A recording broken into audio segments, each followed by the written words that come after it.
тамошобинони азиз, барномаи раҳбара ҳаст боз меҳмони хонадони шумо. Айни ҳол мо қарор дорем дар шаҳри Ваҳдат, дар назди пайкараи модар ва ин ҷо дуроҳ аст, яъне роҳ ба ду самт тақсим мешавад. Тарафи шаҳри Кӯлоби вилояти Хатлон ва як тарафи дигар ба самти Файзобод мебошад. Ва мо тасмим дорем имрӯз ба минтақаи зебоманзари ноҳияи Файзобод сафар намоем, зеро дар бораи ин минтақа ман бисёр суханҳои нек шунидам. Ҳатто роҳбарияти олии мамлакат, президенти кишвар муҳтарам Эмомалӣ Раҳмон низ дар яке аз суханрониҳои худ таъкид намуданд, ки ноҳияи Файзобод бо табиати зебои худ фарқкунанда мебошад ва ҳунарҳои қадимаи мардумӣ, ёдгориҳои таърихии ин минтақа аз ҷониби сайёҳону меҳмонон дар бисёр сарчашмаҳои илмӣ ба некӣ ёд шуданд. Пас биёед ба ноҳияи Файзобод равем. Рафтем.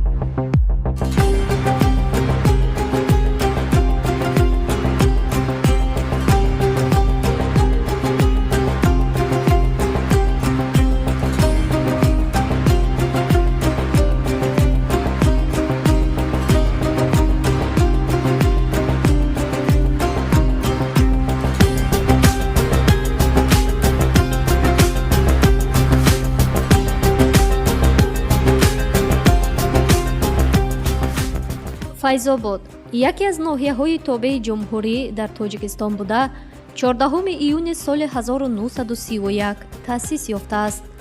масоҳаташ 874 аз 111 километр мураббаъро ташкил медиҳад.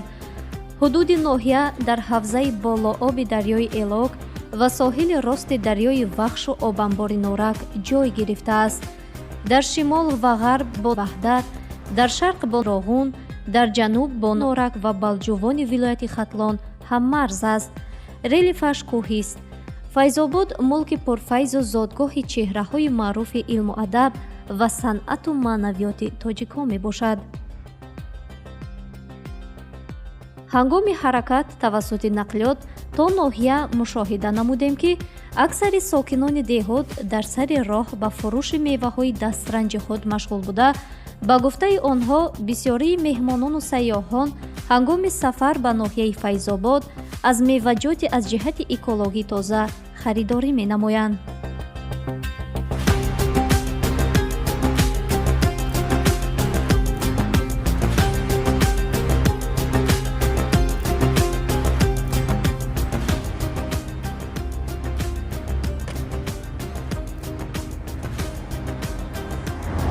тамошобинони азиз, мо мушоҳида намуда истодаем, ки сари роҳ мас чунин меваҳои бисёр ҳам ширин дар назарам метобанд фурӯхта истоданд ва ман ҳам мехостам аз ин меваҳо, чун фасли тирамо аст ва хурмо дар ин ҷо бисёртар ба назар мерасад, ман мехостам ин намуди меваро харидорӣ кунам.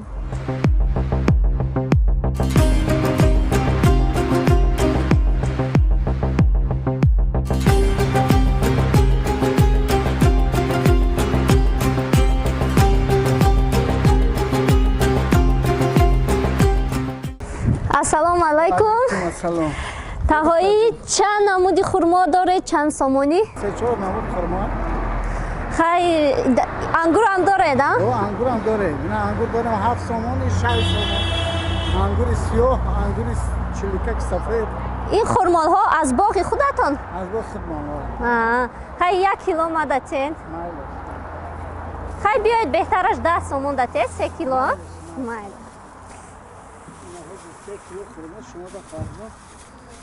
хурмоҳои ширин. Шакалар небошад.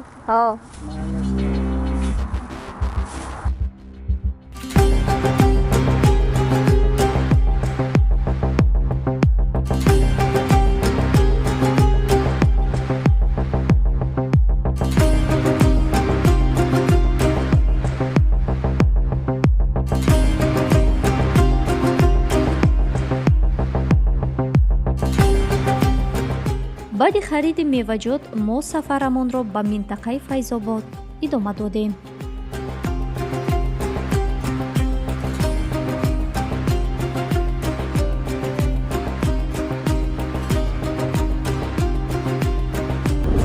тамошобинони азиз, мо аллакай вориди ноҳияи Файзобод шудем. ёдрас мешавам ки роҳи ноҳия аз шаҳри Душанбе то Файзобод 50 километрро ташкил медиҳад ва роҳ ҳамвор аст. ҳар гуна нишонаҳои барои меҳмонон, сайёҳон ҳам дар қади роҳҳо дида мешаванд ва мо сафарамонро идома медиҳем.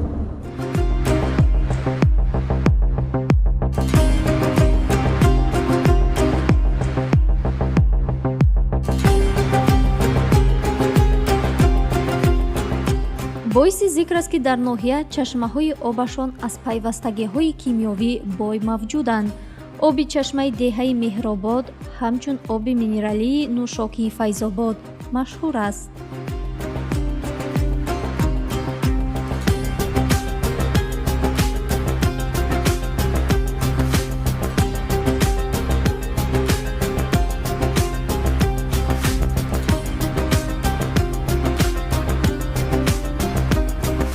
бинандагони азиз, яке аз самтҳои асосии пешбурди туризм ин туризми экологӣ мебошад ва аксари сайёҳон, меҳмонон ки ба Тоҷикистон ташриф меоранд ба хотири экологияи тоза, ҳавои тоза ва оби тозааш мебошад ва ноҳияи Файзобод аз обҳои минералӣ хеле бой мебошад ва чун мо сафар кардем дар сари роҳ ана ҳамин оби Файзобод як корхонаеро дидем ва тасмим гирифтем аз ин иншоот аз наздик дида намоем, аз тарзи фаъолияташон рафтем.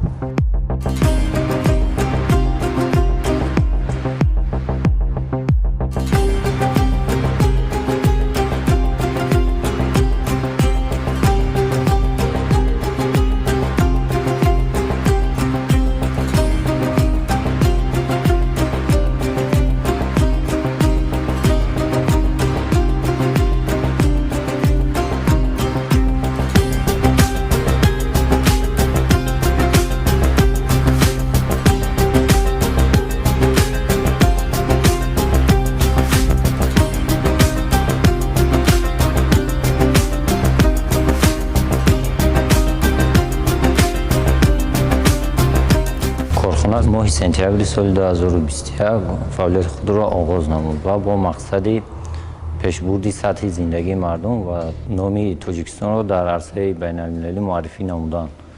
аз сабабе ки оби шифоӣ, оби маъдании шифогӣ мебошад, ба ғайр аз ҳудуди Тоҷикистон боз дар хориҷа эътироф карда шудааст ва ҳамкориҳо, шаҳрномаҳо бастанд. шаҳрнома дорем бо давлатҳои Қазоқистон, Миср, амирати муттаҳидаи араб шаҳрнома бастанд. дар оянда сохтани коргоҳи шарбат дар назар гирифта шудааст дар ҳудуди ҳамин корхона.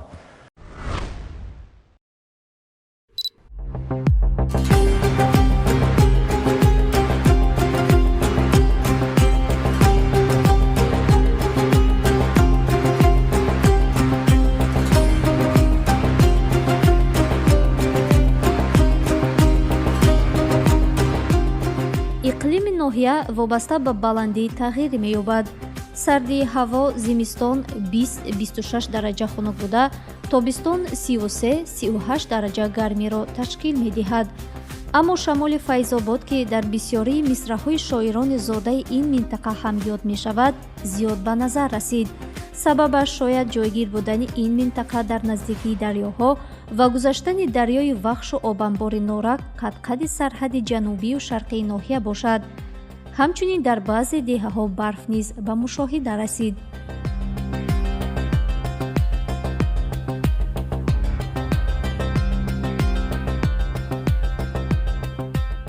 بینندگان عزیز، اینک ما قرار داریم در نزد دروازه شهرک فیض‌آباد و این موضع نسبت دیگر جایها فرق کننده می باشد، زیرا این مرکز فیض‌آباد می باشد، ناحیه فیض‌آباد و اینجا راه به دو تقسیم می شود. یک طرفش به مرکز ناحیه، طرف دیگرش به مقبره حاتم اعصم که یکی از شخصان دانشمند، شخص عرفانی در تاریخ آن را نام میبرند.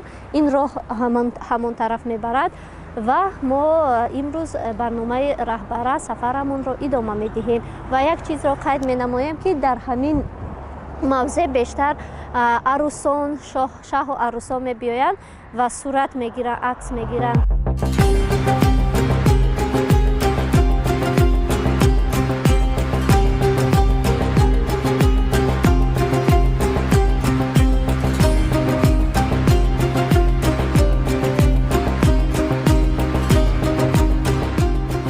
مرزی و ماموری ناحیه فیض‌آباد به 8 جماعت دهات و 2 جماعت شهرک فیض‌آباد و 30 سالگی استقلال تقسیم می شود.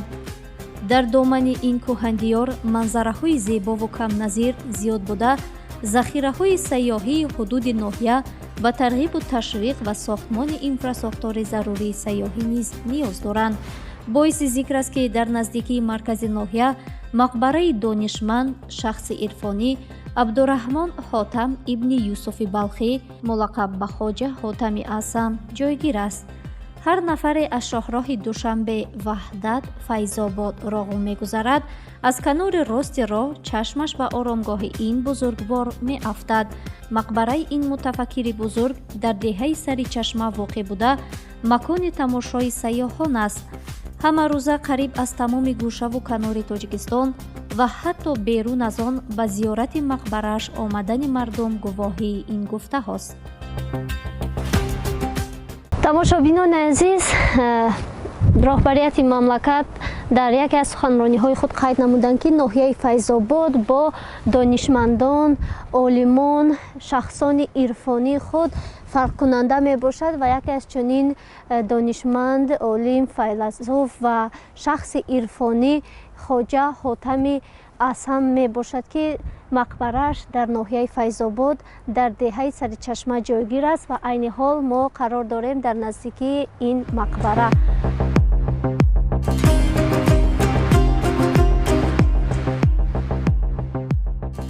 استاد زنده‌یاد بازار صابر خواجه حاتم را تربیتگر و زیارتگاه مردم فیض‌آباد به قلم داده چنین نوشته است: خواجه حاتم زیارتگاه فیض‌آبادی من، شکر از تربیت ارواح فیض‌آبادی من. دایر به شخصیت و مقام عرفانی این شخص شناخته شیخ فریدالدین عطار، عبدالرحمن جامی، مولوی غلام سرور لاهوری معلومات جالب دادند.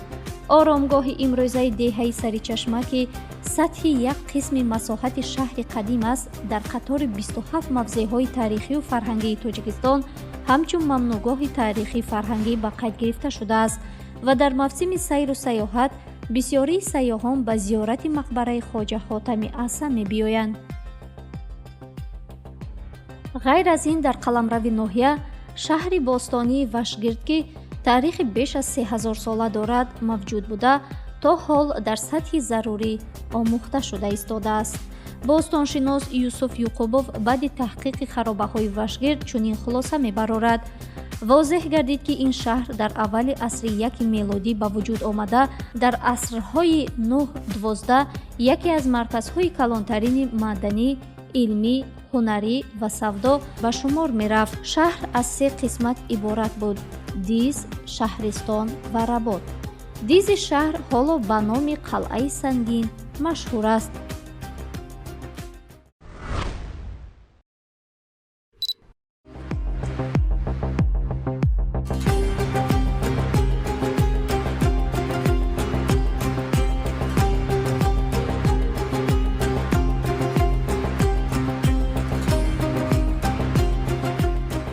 باعث ذکر است که راه موضع سرچشمه با مرکز ناحیه پیوست گردیده، ما تلاش نمودیم از مرکز ناحیه فیض‌آباد دیدن کنیم. در مرکز آبادانی و سازندگی به نظر رسیده، قد راه‌ها، آشخانه‌ها، مرکزهای خدمت رسانی، биноҳои баландошона сохта гардиданд. аммо таваҷҷӯҳи моро бештар осорхонаи марказии ноҳия ҷалб намуд.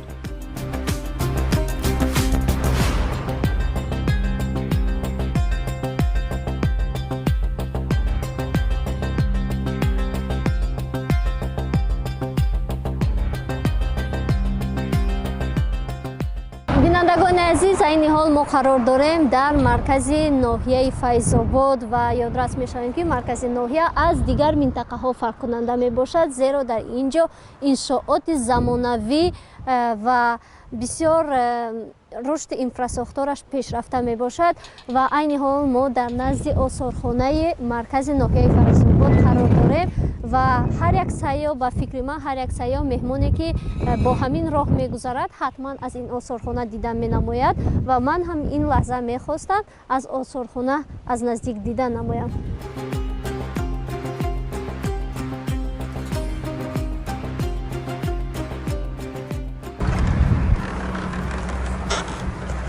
Ассалом.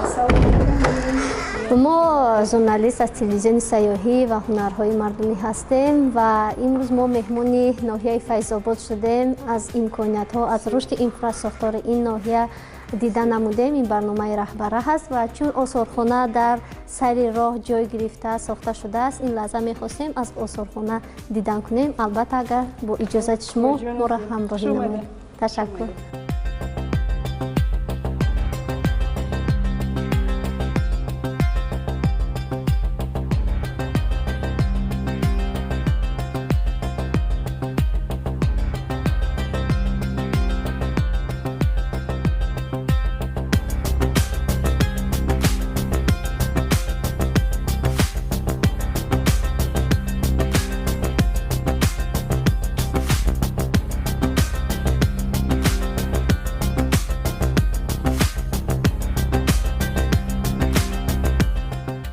мардуми Файзобод бо ҳунармандии худ дар тамоми мамлакат шӯҳрат доранд.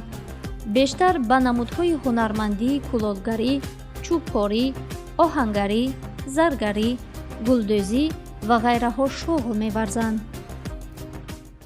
ноҳияи Файзобод аслан дар гузашта бо номи Вашгирди қадим миёни дигар вилоятҳои замони худ яке аз вилоятҳои калонтарину бонуфузтарин ба ҳисоб мерафт ва ногуфта намонад ки дар нахустин китоби хаттии рӯи олам авесто, дар китоби тоҷикони Бобоҷон Ғафуров, дар дигар рисолаҳои таърихиву илмии таърихшиносону бостоншиносон хеле хуб зикр ёфтааст ва ҳамчунин дар шоҳномаи безаволи Абулқосим Фирдавсӣ ва бо номи Вашгирд, Вишгард, Висагард чунин номгузорӣ шуда буд.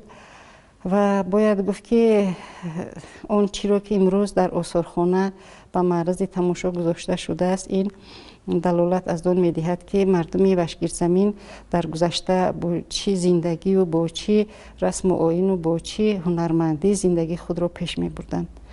ва осорхонаи ноҳияи Файзобод соли 2011 зимни сафари кории пешвои миллат ба ноҳия ба истифода дода шудааст ва имрӯз таи фаъолияти худ тавонистааст ки дар осорхона қариб 1500 нигораҳоро ҷамъоварӣ карда ба тамошобинон, ба меҳмононе ки ҳам дохиливу ҳам беруна дар бораи таърихи Вашгирду дастовардҳову чеҳраҳои шинохтаи имрӯзаи диёри Файзобод ҳикоят кунад. ин лаҳза мехоҳам суханони ибратомӯзи пешвои миллатро ба ёд биёрам ки бисёр хубу ибратомез гуфтанд ки ҳар нафаре ки ба гузаштааш арз мегузорад, халқе ки ҳофизаи қавии таърихӣ дорад, ҳатман осорхона бунёд мекунад. ва дар ҳақиқат осорхона ин макони муқаддасест ки барои ҷамъоварӣ, нигаҳдорӣ, гурӯҳбандӣ ва ба омма фаҳмондани таъриху сарнавишту гузаштаи ҳар қавму ҳар диёр хизмат мерасонад. ва осорхонаи таъриху кишваршиносии ноҳияи Файзобод ҳамарӯза дари худро ба рӯи меҳмонон, ба рӯи сайёҳони хориҷӣ субҳ то бегоҳ боз мекунад. пешвои миллат зимни яке аз сафарҳои кории худ ба ноҳияи Файзобод ба мардуми диёри Файзобод чунин баҳогузорӣ кардааст: мардуми некному сарбаланд, меҳнаткашу заҳматқарини диёри Файзобод نه تنها باغدار و زراعت پرور و چاره‌دار اصیلند، همزمان مردم فرهنگی و دانشمند و سخنوران اصیلند و این از آن دلالت می‌دهد که در حقیقت در گذشته دیار فیض‌آباد یعنی وشگیر زمین قدمجوی بزرگان و دانشمندان و سخندانان و سخنوران اصیل بود و امروز نیز ناحیه با نام استادان سخن بازار صابر، عثمان شریف زاده، عیسی رحیم، اینچنین هنرمندان پای نگینه روفا و دوستمراد علی قیام‌الدین چقل، قرقلی سرا، حکمت رضا شهرت بیاندازه دارد و هر آنچه که در گذشته مردم وشگیر زمین در زندگی خود استفاده می بردند، هنرهایی که در زندگی خود و امروز مردم فیض‌آباد همین هنرها را دوام داده ایستادند. از به عنوان مثلا از گلدوزی و زردوزی و آهنگری، سبدبافی، کنده‌کاری، زرگری، همه این از گذشته به مردم دیار باقی مانده است و تا حال بعضی دهه ها به نام همین استاها یا که به نام همین هنرمندی ها نامگذاری شده بودند.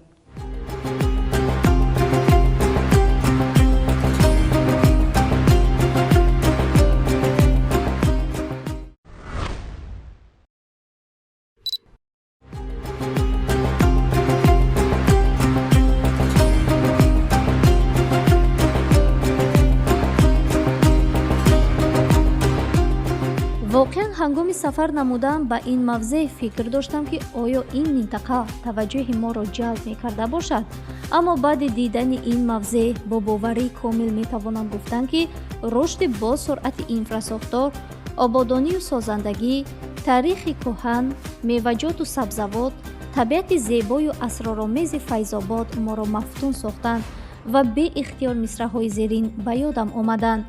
فیض خیزد دائما از خاک فیض‌آباد من، فیض فیض‌آباد باشد خانه آباد من.